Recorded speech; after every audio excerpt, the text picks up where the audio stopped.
Hello everyone. Welcome back to the channel.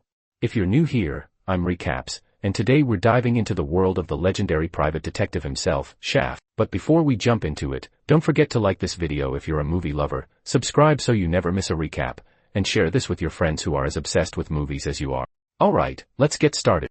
In 1989, John Shaft and his girlfriend Maya Bobanicos are arguing in the street before they are approached by some armed thugs. Shaft notices them and protects Maya as the attackers open fire on their car. He exits the car and shoots the thugs, only to discover that one of them is carrying cocaine pushed by brutal drug boss Piero Gordito Carrera.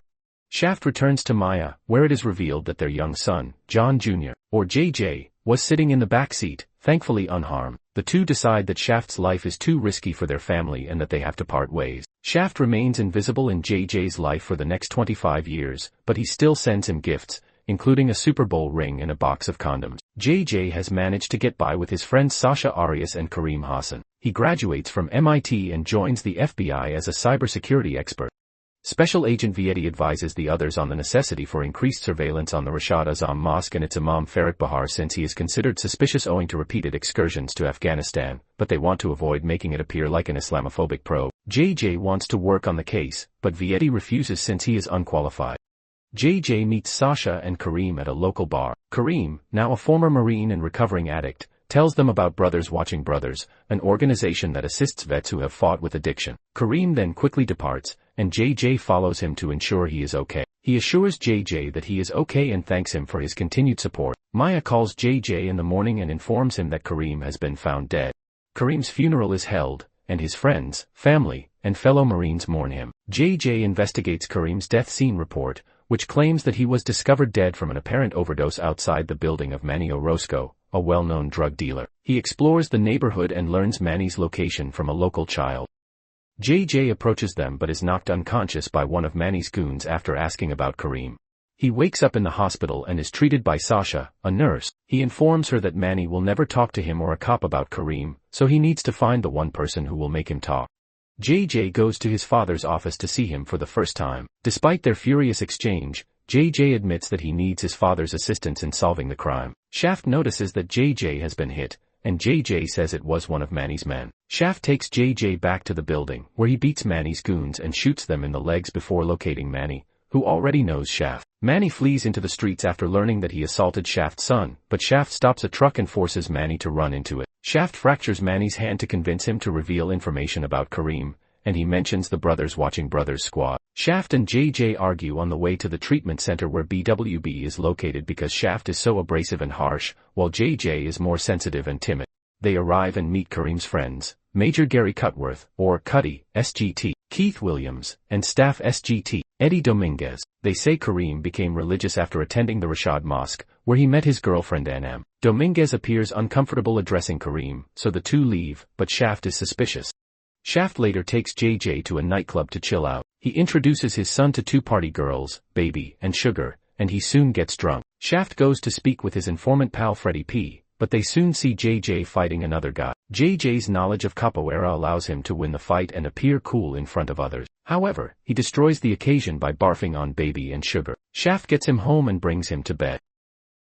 In the morning, Shaft and a hangover JJ meets with Sasha and enters the mosque to speak with Anam. They are challenged by Farik, Anam's father. When he discovers that JJ works for the FBI, he orders the three of them to leave. Later, JJ analyzes the mosque's finances and discovers that $500,000 was transferred to an account from a recently opened supermarket. JJ tries to present this information to Vietti, but he puts him on administrative leave for interfering with the inquiry. Shaft and JJ visit the shop and meet with the manager, Benny. She punches JJ in the face before Shaft draws his gun to get information from Benny. She explains that she is simply supporting the mosque. However, after analyzing some security photos, Shaft recognizes Benny in photos with Gordito, leading him and JJ to believe that the grocery is a front for Gordito's drug operation, as well as suspected terrorist ties to Farik's Afghanistan excursion. JJ also admits that he placed a micro camera in Benny's desk to keep an eye on her.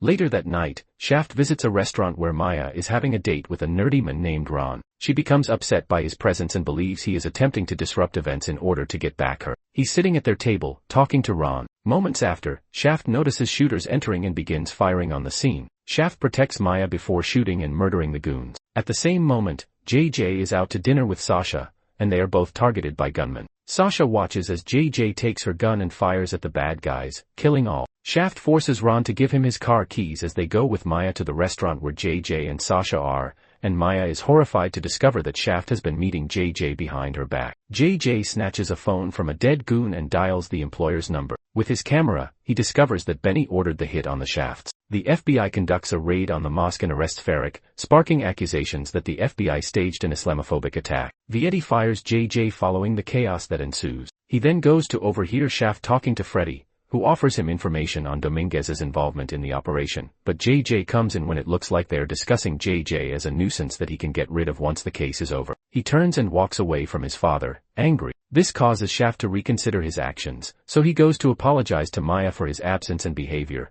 but ruins the moment by asking for sex. JJ and Sasha proceed to the BWB Center to investigate Dominguez, who turns out to be Benny's cousin. JJ walks in and finds Cuddy, Dominguez, and Williams meeting, which he captures on his phone. Cuddy is heard discussing his involvement with Gordito, as well as how Kareem's attempt to be a whistleblower led to his death. Cuddy notices Dominguez is having second thoughts and murders him for being soft. JJ makes a noise and is noticed. He and Sasha are captured outside, and Cuddy and Williams hold her hostage. Shaft eventually arrives at the crime scene, where he and JJ confront each other. Shaft informs him that he never intended to abandon him, but Gordito's attempt on their lives made it difficult for him to keep their family together, which is why his hatred against Gordito is so personal.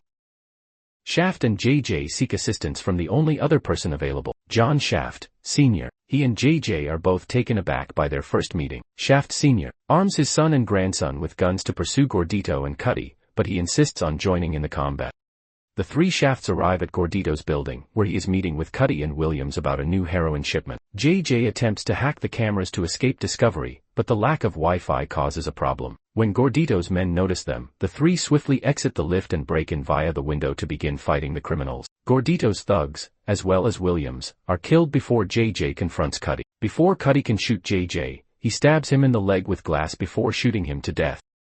Gordito then holds the men and Sasha at gunpoint, telling Shaft that JJ was always his objective in an attempt to punish Shaft for meddling in his organization. Shaft jumps to take the shot intended for JJ, while Shaft Sr. throws a knife at Gordito. Shaft then shoots the drug boss multiple times before blasting him out a window, killing him. Shaft then loses unconscious from blood loss. Shaft wakes up in the hospital with JJ, Shaft Sr., and Maya there at his side. Maya is more forgiving of Shaft since he protects JJ. JJ then proceeds to finally kiss Sasha, making his father and grandfather proud. JJ returns to the FBI to a standing ovation for his efforts. Vietti is ready to welcome him back and promote him, but JJ informs him that he is not returning and will instead work full-time with his father and grandfather. He joins them as they stroll out into the street in style.